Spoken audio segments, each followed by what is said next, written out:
Hello everyone and welcome to a new episode of Let's Play Spelunky HD.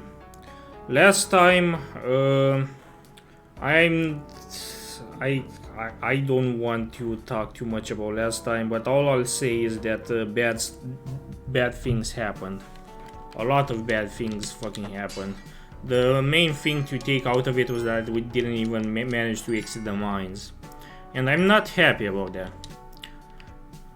We've been fucked.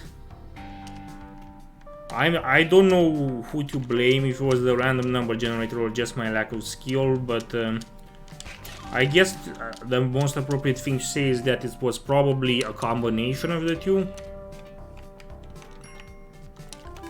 which is quite sad.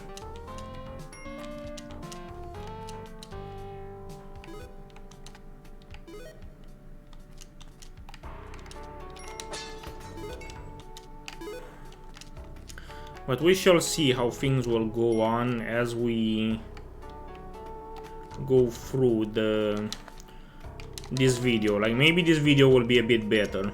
Hopefully, anyway. We'll see. For now, let's just move on.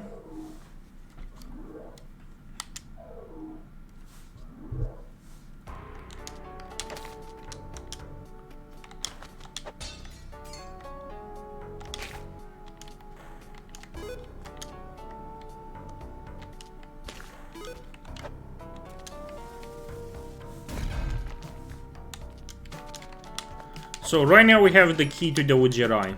The Wood Jedi, if you're new to this game, is a passive item that you get from a chest that's randomly generated here in the mines.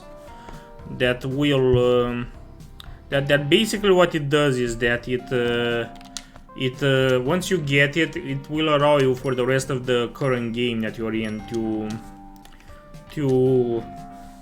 find the gems hidden in the ground and in the walls that get randomly generated in them, and it also allows you to find the black market. So here's the Wood Jedi chest. We just got the Wood Jedi. So right now, as you can see, a sapphire appeared on the left side of the screen that was not there before. That means that that gem was already there, but we just couldn't see it before. But now we can with the Wood Jedi, and if we were to use a bomb, we could bomb that spot over there to release the sapphire from it and take it for extra money. Each gem in this game gives you a little bit of cash, as does gold. And gems and gold get converted automatically to dollars when you pick them up, and they go into your inventory, and that money is useful so that you can buy stuff from shops like this one. Now over here you can buy a lot of stuff that's randomly generated. In this case we can buy a paste, 2 bomb bags, and a bomb box. A bomb box is worth, I think, 10 bombs, whereas bomb bags are worth only 3 bombs or something like that. Or no, I think the bomb box is worth 12 bombs actually. Now let's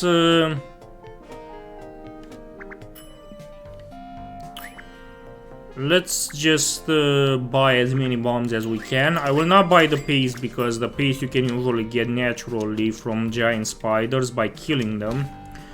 And I think that's a better thing to do than just buying it from the shop, because I personally feel that buying it from the shop is a waste of money, because you can get it for free by killing giant spiders, like I said. Now, giant spiders only generate in the mines, so if you don't get the paste by the time you exit the mines, chances are that means you won't be able to get it naturally for the rest of the game. So after that point, it only makes sense for you to buy it in shops when you see it. Now, right now, there's another shop over here, and we can buy a mystery box from it, and that's what I will do. The mystery box contains a random item. You never know what item that is until you buy it and open it. So let's open it right now. The mystery box contains a parachute, which is pretty terrible. For the amount of money that we paid for the mystery box, the parachute is pretty not good, because you can usually get it for far cheaper if you just buy it outside the mystery box in a shop. What the parachute does is that it's a passive item that can only be used once, and it gets used automatically when you normally take fall damage when you land, or before you land, I guess I should say. After you fall a certain distance in this game, a certain vertical distance specifically, after that point, when you will land on the ground, you will take damage. 1 heart's worth of damage specifically because of how far you fell.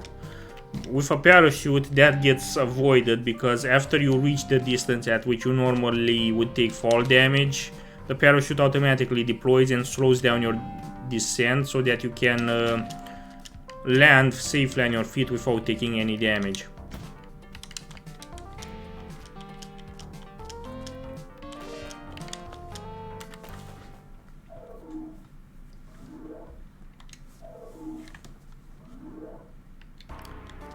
So basically the parachute prevents fall damage, but only once. Once it gets used, you cannot reuse it again. So in my opinion, it has very limited usefulness.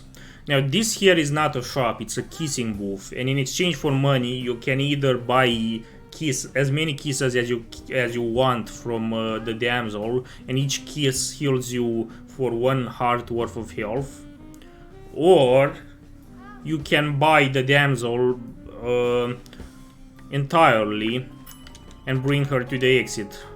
Bringing a damsel to the exit is worth only, it will heal you for only 1 heart worth of health, so it's usually better to just buy as many kisses as you can and get multiple hearts worth of health, as many as you can afford. But it's usually worthwhile to buy the damsel entirely so that you can take her out of the shop, because at that point you own her, so that you can bring her to a Kali altar to sacrifice her to the Kali altar. Because if a damsel generates in a kissing booth in a level, that means that there will be no other damsel that would get generated in that same level. So there's no other damsel you can bring to a Kali altar if there is a Kali altar that generates in that level. And you generally don't want to miss Kali altars. They generate randomly, so you can never know when you'll get one in a level. But when you do get one, it's almost always worth sacrificing damsels to it so that you can get good items from Kali as rewards. Kali will give you, once you sacrifice enough bodies to her. Oh, nice, we got a bomb box out of that crate.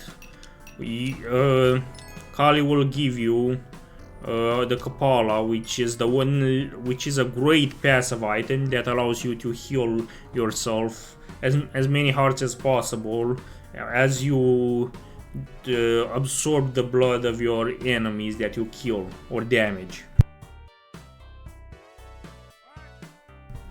Now here is another kissing booth with a different damsel in it. As you can see, the price for a kiss increased from the last time we visited the last kissing booth, because the last time there was a kissing booth, it was in the mines, and now there's a different kissing booth here in the jungle. The more you progress through the game, the more the prices in shops increase, as well as in kissing booths, but also the value of the gems that you collect also increase, and as well as the gold that you pick up. So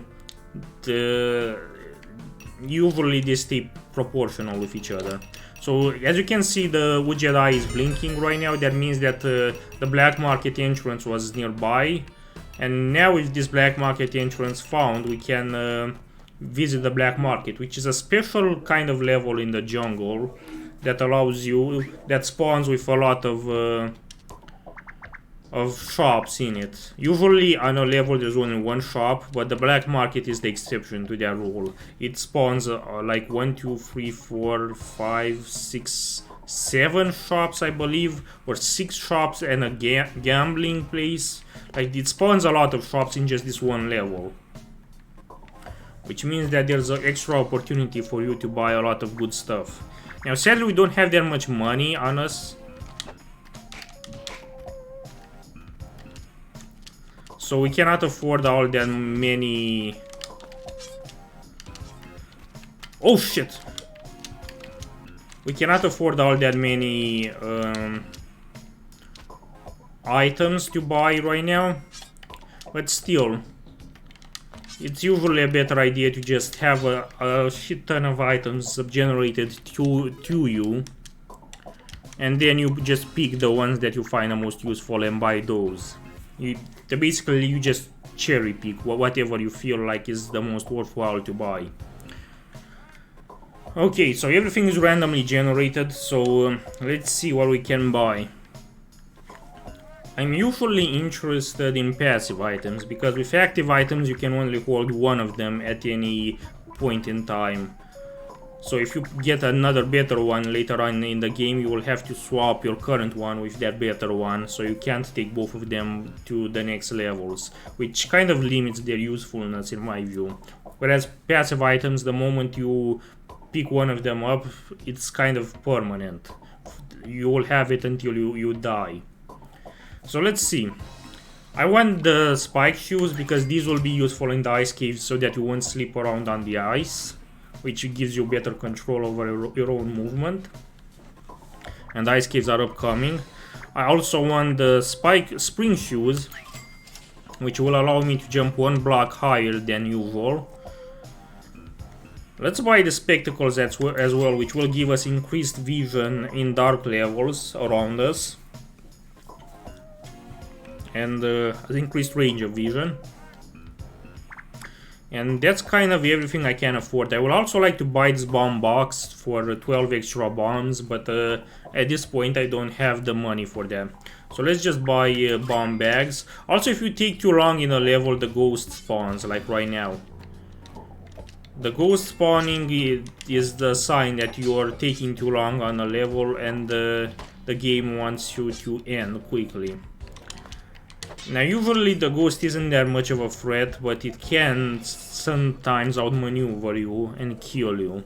The way the ghost kills you is if it touches you, so you would generally want to avoid getting touched by the ghost. On the bright side, the ghost also has the ability, or the effect, I guess I should say, the permanent effect of whatever gem it touches, or it flies through, I guess I should say, it gets turned into a diamond. That's the only way to generate diamonds in this game. And diamonds are worth a lot of money.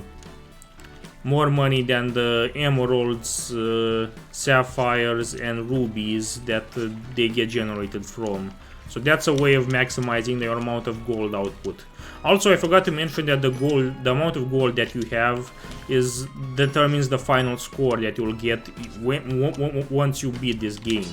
If you will beat it. Because obviously you can die before you reach the end of the game. Which is the case with most runs in this game, actually.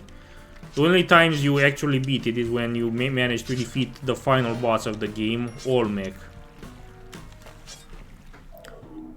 And Olmec is honestly not that difficult to beat if you have enough bombs.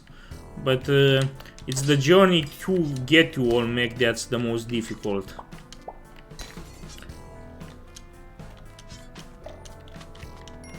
Like, I'm explaining a lot for anyone that's already knows this game, already knows all of this stuff. But if... Oh shit, I fell in the water, god damn it. Okay, that was close. There are piranhas in the water and I really don't want to deal with them, because they will eat me alive. But yeah, the reason I'm explaining a lot is that if this video goes out on gameplay.wtf, which I'm still not sure if it will just yet, I still haven't decided whether I will do that or not. But if it will go up on gameplay.wtf, it's inevitable that there will be new people that will get to see my videos and might be wondering exactly what the rules of this game are. And because of this, I want to kind of give them an introduction on the basics of the rules. It really shouldn't matter that much. There we go, the parachute just got deployed, which means that I would have taken fall damage if I would have not been careful. But it shouldn't matter that much with Spelunky because the series is already out towards the end of its life, so explaining it is more of a hassle than it normally would be worth. But just so people don't feel left out, I think that it's I should do at least my due diligence in explaining some of this stuff to them.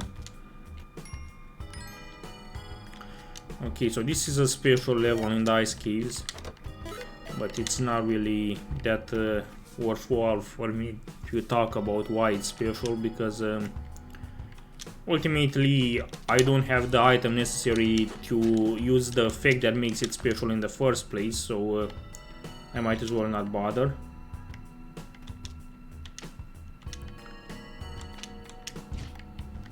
For all intents and purposes, this level is the same as pretty much any other ice caves level right now.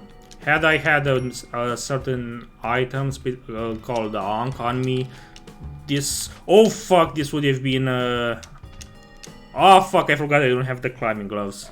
Well, I fell off the level. The ice caves have an abyss at the bottom of the level that if you fall into, you just die immediately.